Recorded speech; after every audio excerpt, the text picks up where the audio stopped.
This is section 5.4, the fundamental theorem of calculus. In this video, we're going to go through problem 27 in your book, and this is an example involving a trig function.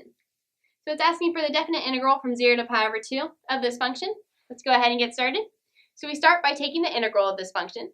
Integral of cosine is just sine of that same angle. Remember, this inside angle will never change, but we do pay attention to this coefficient.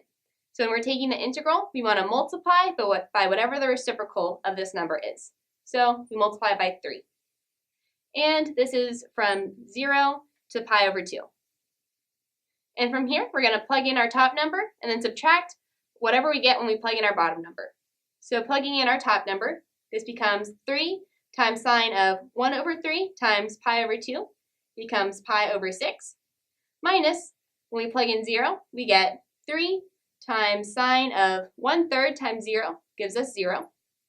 Over here, sine of pi over 6, if you go back to your unit circle, comes out to 1/2. So 3 times 1/2 becomes 3 over 2, minus sine of 0 is just 0. So 3 times 0 is 0. And adding this together, you just get 3 over 2.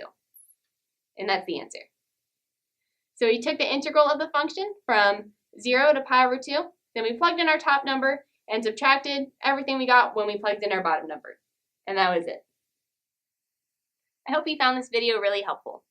The concepts covered in this video are true no matter what calculus class you're in, but all the sections and problems I referenced were from this textbook right here.